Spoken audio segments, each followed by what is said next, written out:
waktunya untuk datang ke ruang konseling ini. Mungkin biar sesi konseling kita berjalan dengan lancar, baiknya kita berdoa terlebih dahulu. Berdoa dengan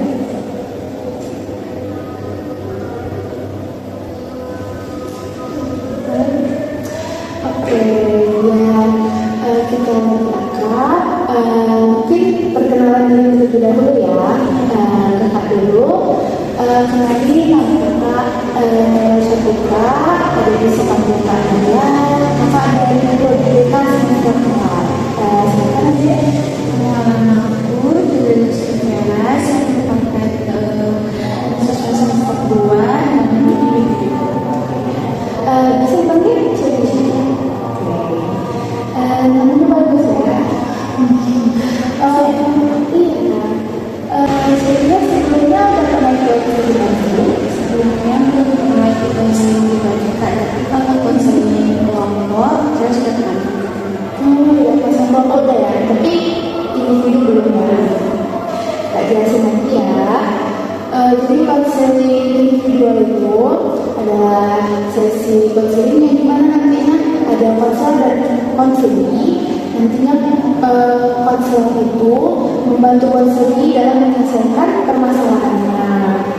Nah, jadi tujuan konseling ini biar nantinya konselor itu membantu konseling dalam memahami masalahnya dan mencari solusi yang terbaik untuk mengentaskan masalahnya.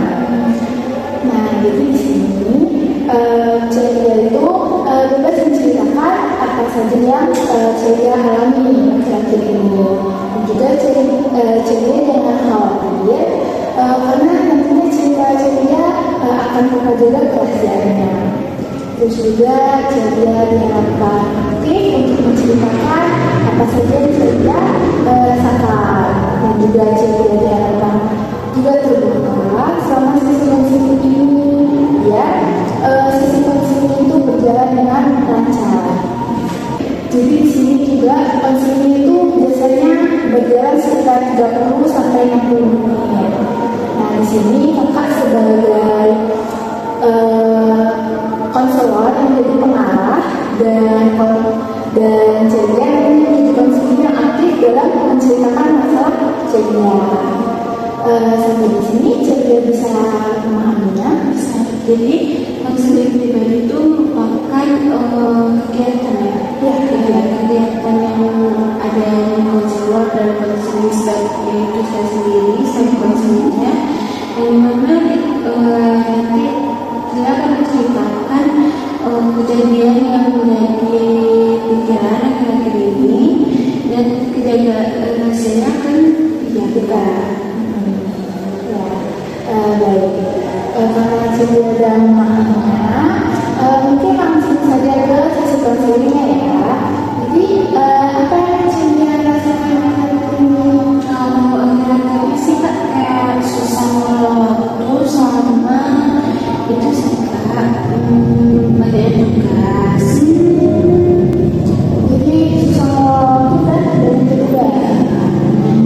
Susah kalau ini kan karena juga kan sekarang ini kursinya kita awal yang kemampuan itu banyak sampai itu kan kalau misalnya orang kan mereka dari situ, kalau kita berlepas kan lebih kayak susah waktunya, terus kurang istirahat juga. Tapi saya suka dengan itu walaupun kayak seminggu kan, terus banyak tugas-tugas yang ketinggalan, tugas itu banyak. Terus ada juga dosen yang jarang masuk. Itu tugas saya. Jadi kegiatan Celia dengan hari itu apa?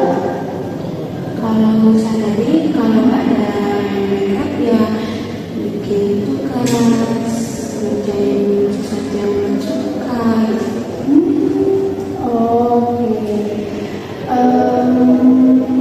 Celia mulai sulit mengatur waktu ini sejak kapan? Sejak adanya job makeup ini sih Kak, lebih kayak nanti kan kita juga harus bangun pagi cepat gitu kan, terus juga kuliah lagi. Cara melakukan itu kayak lebih susah dan kurang sehat juga jadinya kan. Iya, pastinya ya. Jadi mulai sejak kapan kerja? Kalau make up ini kan udah dari tahun kemarin. Berarti masuk kuliah udah kerja. Kan kalau itu kan nggak kerja tetap ya, kalau ada aja. Nah dari anak-anak yang mau pawai, bisa orang baru gitu. Tapi kan dulu tuh masih anak ini nggak terlalu kenal.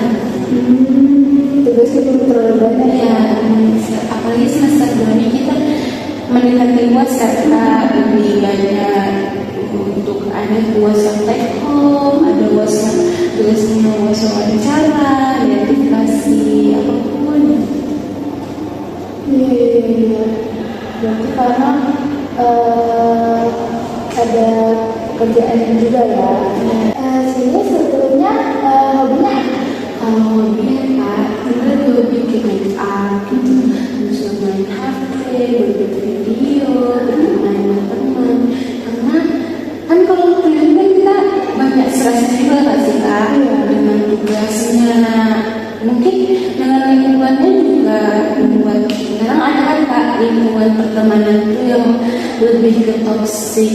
Terus temannya juga kadang ada yang terlalu egois, yang mau saya ini mau ini, udah kita harus mengerti gitu kan, ada yang gitu. Jadi dengan cara menghilangkan yang kayak gitu tuh, yang merasa capek kayak gitu kan kita bisa ngelakuin hobi sudah kayak make up, main teman-teman gitu. Jadi saya kalau lagi stres itu menghilangkannya itu dengan makan hobi ceria ya. Iya, biar dapat untung lagi. Iya. Jadi tadi kan saya bilang kalau saya hobi make up, dan juga jalan dengan teman.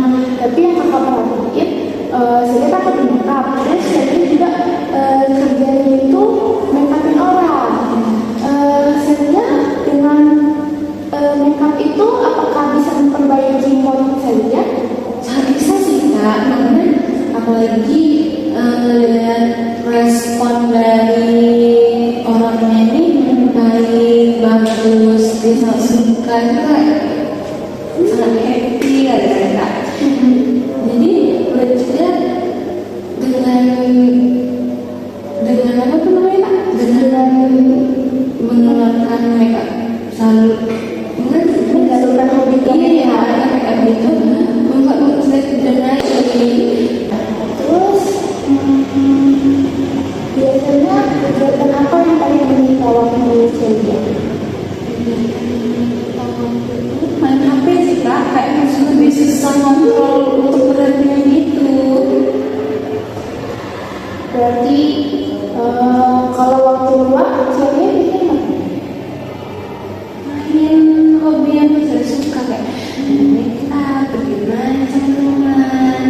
Kalau ada tugas saya ngerjain tugas, kalau kan ya main HP di rumah gitu. Jadi kan saya bilang saya sudah mengatur waktu. Apa sih dampaknya dari sudah mengatur waktu itu? Ya banyak kerjanya nggak selesai, ada tugas yang tertunda, akhirnya nggak ada lah kalau jadinya udah karena mepet-mepet. Hamil satu Lah ya kejadian gitu. Jadi ceria tadi kan bilang kalau tugas juga banyak kan. Ceria kalau dalam mengerjakan tugas itu ada kendalanya.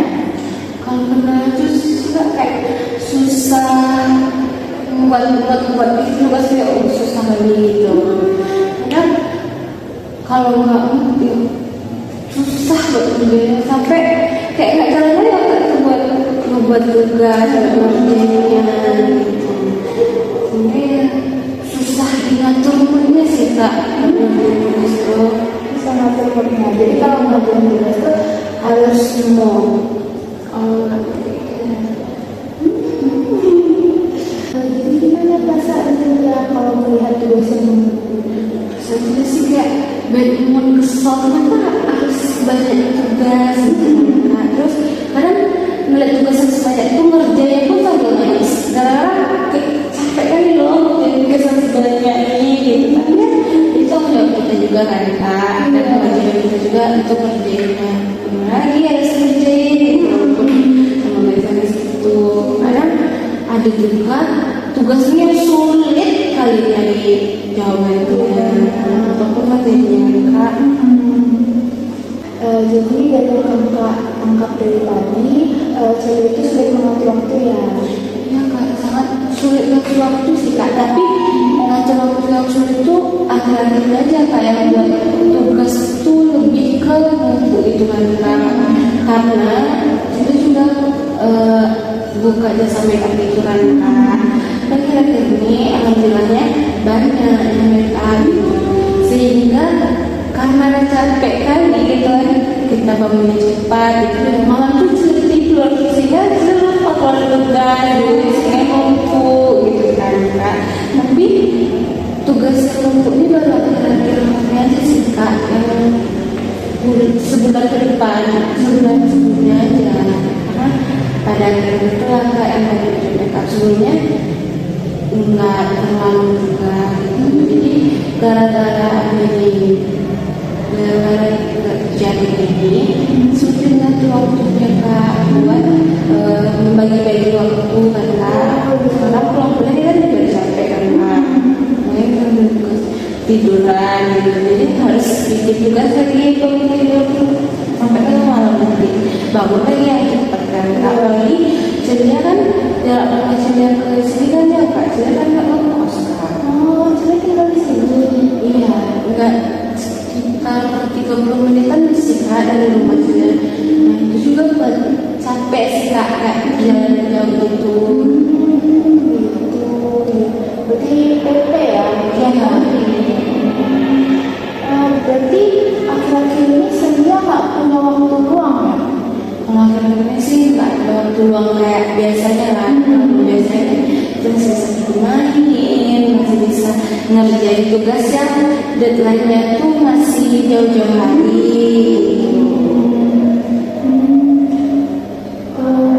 Berarti kendalanya itu mulai muncul akhir-akhir ini ya? Nah, terus akhir-akhirnya saya juga sering susah ngatur itu sih Kak. Kayak gimana ya Kak ceritanya? Kayak lebih sering gelisah. Kadang kesel sendiri Kak. Mungkin karena kita mungkin di kuliahnya juga kita berhadapan dengan karakter orang yang berbeda-beda.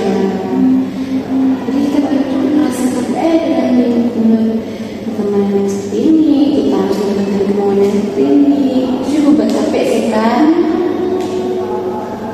Berarti perubahan mood Senja itu bergantung juga perubahan mood Senja itu karena lingkungan sekitar juga ya? Iya, buat betul. Kalau menurut itu Kak, baik kali lingkungannya nggak ada kayak orang yang nengok orang tuh bad mood gitu. Itu tuh sih juga ikut mood. Berarti mood orang sekitar mempengaruhi mood Senja juga ya? Nggak mungkin dong Kak, kita lagi mood tiba-tiba dia mau gitu. Itu juga kan buat mood kita gitu. Terpengaruh juga ke tugas belajar. Terpengaruh juga. Oh iya, kan sesuai mood ya.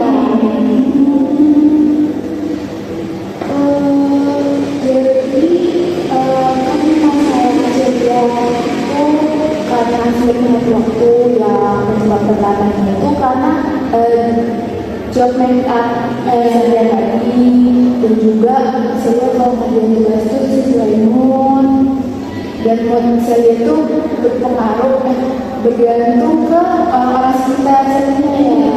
Kalau yang bad mood itu apa sih? Kita kan nggak emas juga kan Kak, karena dia yang seperti itu gitu. Berarti kalau dalam tugas saya ada kendala. Kalau dalam tugas kan ada kendala Kak, kayak sering Kak menunda-nunda. Terus sekarang kalau banyak tuh kayak gampang aja ngeliatnya yang banyak itu nggak tahu mau ngerjain yang dari mana dulu gitu.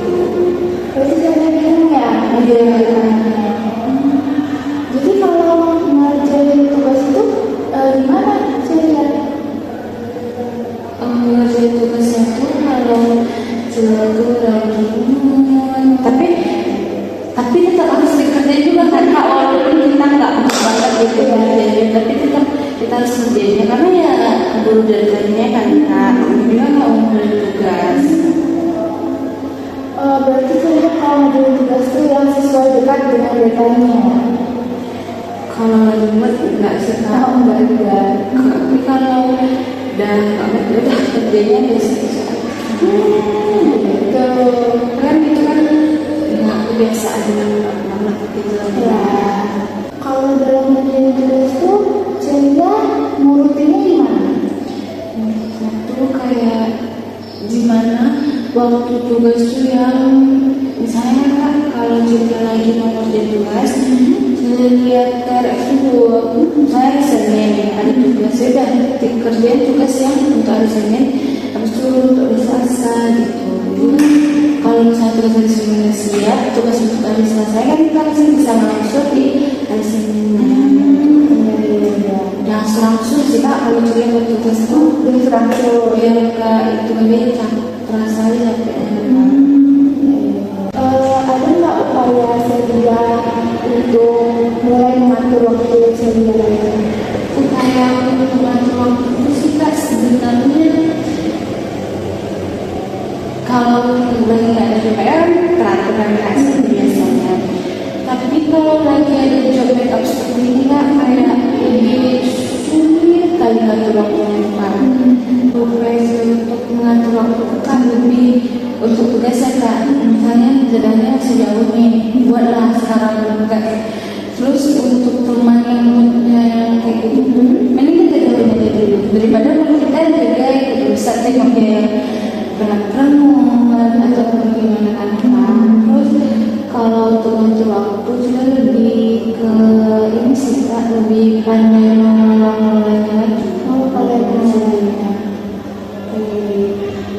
Usaha yang saya lakukan itu udah bagus, tapi mungkin lebih bagusnya itu kebetulan kita juga pernah kayak saya punya pengalaman yang sama, sulit mengatur waktu, juga tugas menumpuk kan. Jadi kakak itu kakak buat jadwal harian. jadwal harian. Iya, pas malamnya itu kakak buatlah jadwal kan, besok harus ngelakuin kegiatan apa aja. Kakak tulis juga tuh dari jam segini sampai segini ngelakuin ini, segini ngelakuin ini, sampai malam kan. Udah malamnya dia buat lagi jadwal untuk besoknya gitu. Mungkin untuk 1 mingguan kakak buatkan. Terus juga kakak kayak yang saya lakukan tadi, kakak juga menyicil tugas, tapi kakak tentuin nih mana tugas yang lebih dekat deadline-nya. Kakak kerjakanlah dulu yang lebih dekat deadline-nya. Terus juga misalnya saya punya tugas yang menurut saya itu rumit atau banyak. Nah itu kakak biasanya kakak cicil juga, jadi ngerjainnya itu enggak sekaligus gitu. Karena kalau kita kerja sekaligus itu kan bikin pusing, terus ujung-ujungnya kita kayak nanti lah kan gitu. Dan juga jadwal hari ini kayak penting banget sih menurut kakak. Dan juga kakak itu juga ingetin kayak alarm gitu. Jadi kalau misalnya kita nugas sekarang kan rata-rata pakai handphone ya. Kadang kalau pakai handphone itu kan kita distract dengan hal-hal lain kan. Nah kakak itu mensiasatinya itu kakak buat alarm. Jadi kayak pengingat gitu kan. Oh jam segini harus ngelakuin ini nih, jam segini harus ngelakuin ini. Soalnya kalau dari jadwal harian aja kayaknya lupa. Kayak ya udah tulis aja gitu kan. Jadi di alarm kan. Berarti dengan cara seperti itu dia dapat mengelola waktu yang baik ya Kak? Iya, cara kakak seperti itu. Dan saya juga bisa melakukannya. Jadi menurut saya, apa tantangan terbesar saya dalam mengatur waktu? Menurut saya tantangan terbesar dalam mengatur waktu itu sih Kak, lebih ke susahnya ngatur untuk biar nggak nanti terus, nggak sekolah terus gitu. Kan kita tuh gampang distract gak sih Kak? Padahal gue lagi mampu nih Kak, tapi kita ngerjain scroll TikTok, tiduran, malas-malasan, malah pergi main keluar. Susah ngaturnya itu sih Kak, menurut Julia. Jadi ke tunda-tunda terus ya. Saya ada kayak berusaha Kak, biar jangan main HP dulu deh, main ngapain kegiatan lain. Ada Kak, ada sih, ada emang ada jalan. Tapi bertahannya itu cuma sehari, 2 hari, 3 hari. Oh iya. Berarti udah Celia usahain, tapi memang nggak cuma sementara ya. Nah, tadi kan Celia bilang Celia itu masih sulit dalam mengatasi kecanduan gadget kan. Nah, Celia udah bagus, udah berusaha untuk mengurangi penggunaan gadgetnya dengan melakukan aktivitas lain, tapi itu tidak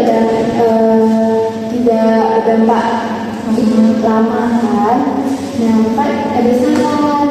Nah, kalau Kakak dulu juga pernah kayak gitu dan Kakak menyesuaikan itu dengan kayak Kakak bilang tadi, Kakak buat jadwal harian, Kakak tulis janjiannya, terus Kakak buat alarm buat mengingatkan kalau misalnya udah ini harus kegiatan yang lain lagi nih. Jadi waktu luangnya itu kayak Nggak kebuang sia-sia. iya, tak kebuang sia-sia. Itu sih kalau dari Kakak. Dari saran Kakak ini mungkin ada yang bisa apa yang bisa saya lakukan setelah konseling ini menurut saya. Kalau gue Kak dari sana jadi Kak nomor-nomor segala menteri ya buat apa sih lo catatan harian. Terus juga ngatur alarm yang banyak banget untuk biar kita kalau biar nggak teledor, biar tugas nggak numpuk lagi gitu. Oke, ya.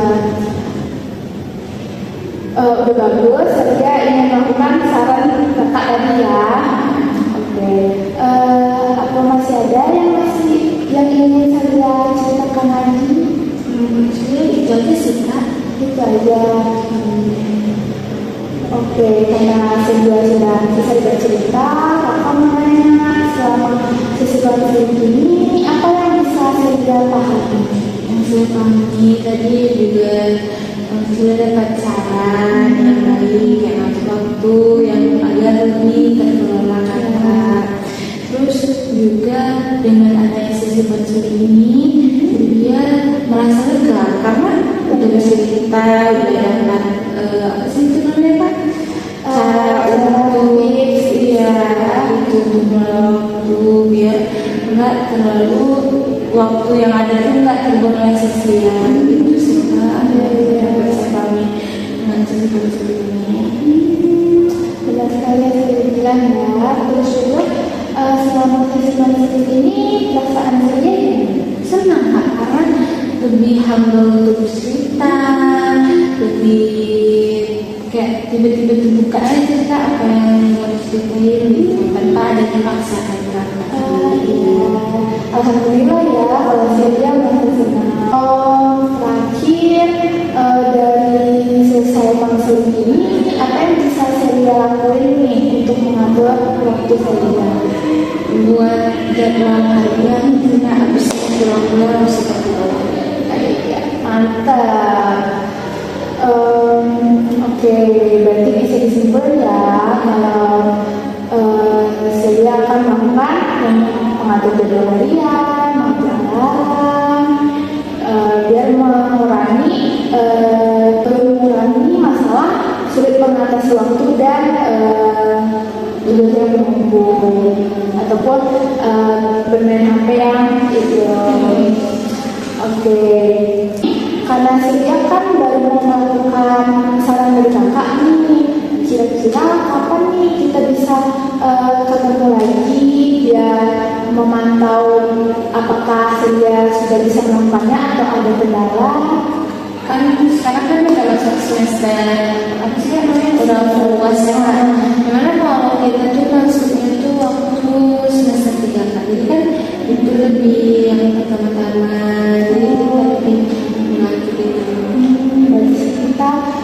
sebulan lagi ya.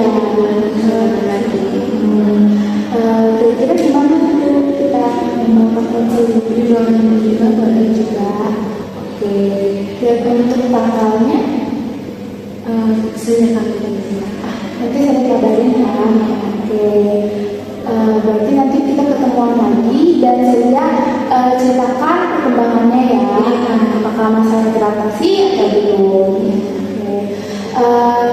Baik, karena tadi sudah diawali dengan berdoa, maka kita akhiri dengan mengucapkan hamdalah. Alhamdulillah ya Rabbil alamin. Saya terima kasih banyak ya karena sudah bercerita, terbuka dan aktif dalam sisi konflik ini. Dan juga sukses terus untuk saya, untuk pekerjaannya, untuk mengatur waktunya,